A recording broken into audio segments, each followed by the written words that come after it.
Yes. Representative Villio for a question. Thank you, Mr. Chair. Good. Are we morning or afternoon? Probably afternoon, huh, Mr. Braxton? Good afternoon. You formerly served on the Louisiana State Police Commission, is that correct? That's correct. In fact, I think you probably served with a very good friend of mine, Lloyd Grafton. Yes, sure did. Sure. Mr. Braxton, in late May or early June 2020, did you in fact receive information relative to the in-custody death of Ronald Green? Yes. Were you told that there was a possible cover-up regarding his death? Yes. And when you received that information, you were upset, angry, fair enough? Correct. Okay. Did you in fact then call the governor's office and relay that information in an attempt to expose the truth? Not at that time, but I did later. Okay. When later did you? I wanted to vet it to see was any truth behind it before I would do it, because we was Sure. being on the board. We was getting so many phone calls about things that was going on and vet what was good, what not. And when I got to the point, then I made the call. Can you tell me when that was and to whom did you speak and relay that information? After I vetted it and found out that it was true, it was in early May of 2020. And who did you speak with I at the spoke governor's to office? a young lady named Val. Val? Yes, at the governor's office. Do you know what Val's role was at the governor's office? I knew her because from being around, I met her, and that's how I knew to call her. That was the person that I knew to call. Fair enough. Did you ever speak with anyone else with the governor's office? No, I did not. Did you ever speak with Val subsequent to that to find out what she did with the information? She passed it along and vetted it herself to see whether any truth was behind it, and before she would bring it to the governor. I thought it made sense after I heard it to get it in front of him, because I didn't want him to be blindsided at the time, and she did. She vetted it, and she contacted me back and told me that it was true. And do you recall when she contacted you back? Had to be 3 or 4 days probably after that. She called me back and told me. And she indicated to you that she had relayed the information to the governor? She had,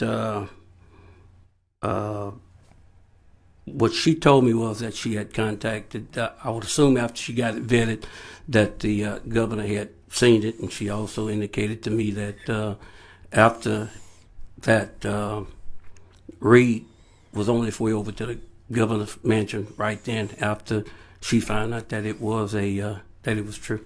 So this was sometime in early April or May 2020, and then 3 to 4 days later, Val contacted you back, said she had vetted it, and that Reeves was on his way to the governor's mansion. Is that pretty much it? That's correct.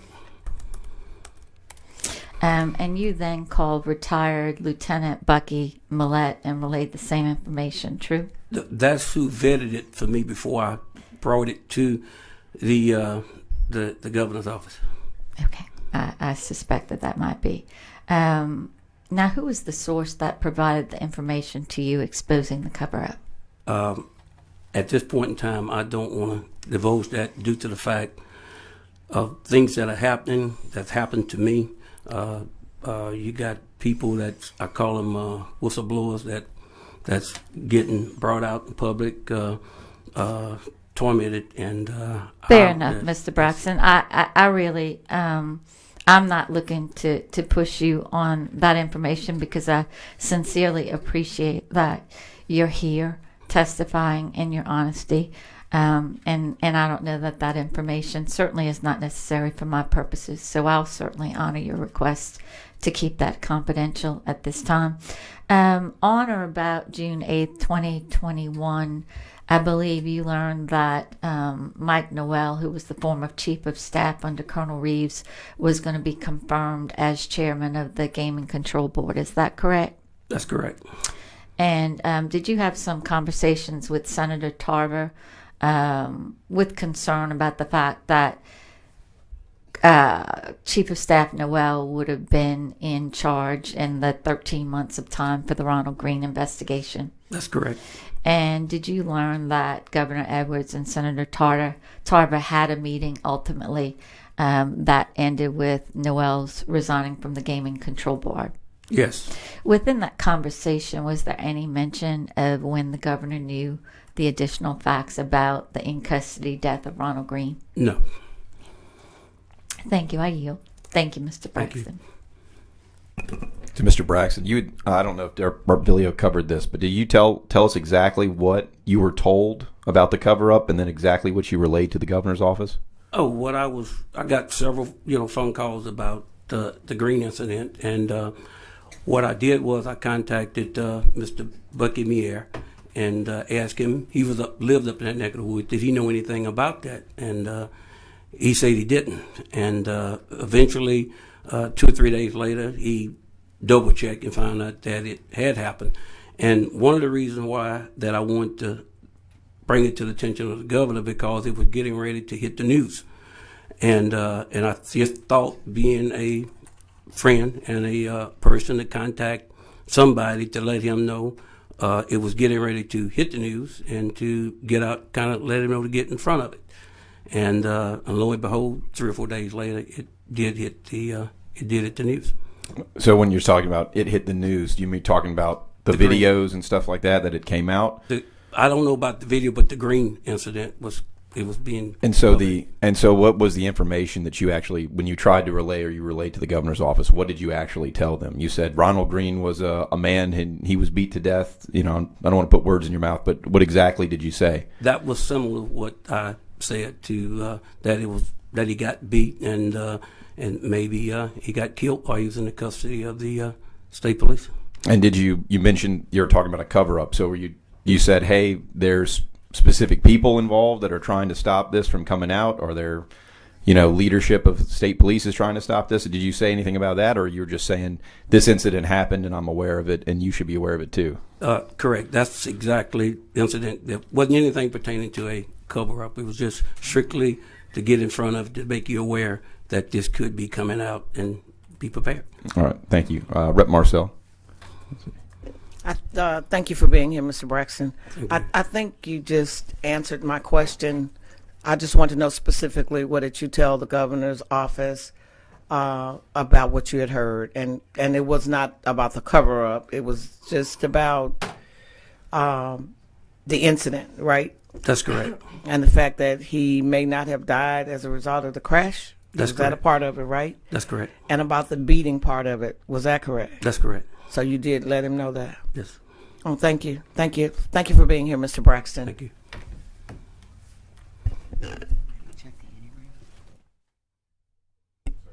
Rep. Jordan. Thank you, Mr. Braxton. I appreciate you coming here and testifying today. I just want a little more clarity myself, and I apologize. I may not have heard all of your testimony, but when did you learn about the Ronald Green incident? May of 2020. May of 20. All right. And shortly thereafter, you contacted someone in the governor's office? I contacted Bucky Mayer to vet it to see whether it's true or not, and then I made a contact to the governor's office. And that would have been somebody named Val? Correct. All right. And then when Val, just so that we're clear, did Val say, again, what did Val tell you? Who did she say she reported it to?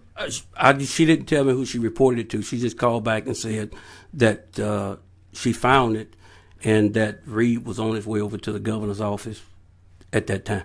All right. So he was on his way. Reed was going his way to the governor's office. Correct. All right. I'm assuming to discuss what the information you had relayed. That's correct. All right.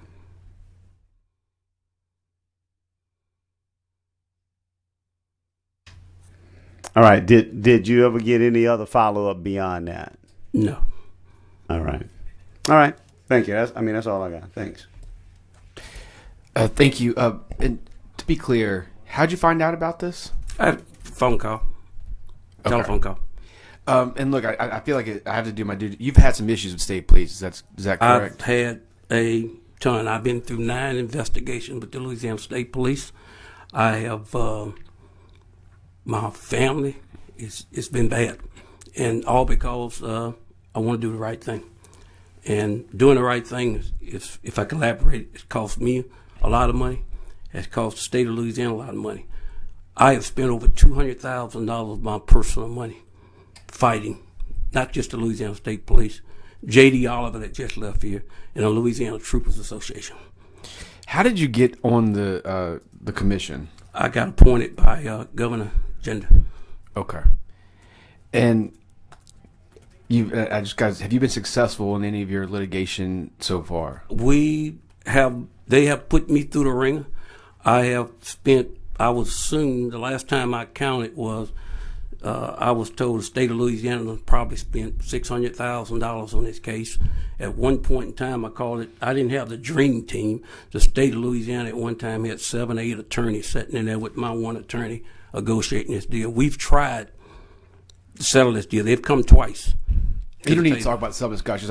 I was just trying to get a status of where it is. I don't want to. It's been a deal, and it's something that's simple that somebody did on a Facebook posting, and it is. We don't need to get into it. I'm just trying to. Yes. Okay. I'm trying to just make I'm trying to be fair with everybody and have a balanced committee as possibly as I can.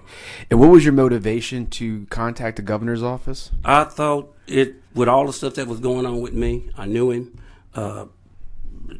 Had conversations with him after he got elected, before he got elected, and I just thought, being the guy that I am, to give him a heads up to possibly let him know that this could be coming down the pipe and kind of be ready. But you didn't talk to the governor himself? I did not. Okay.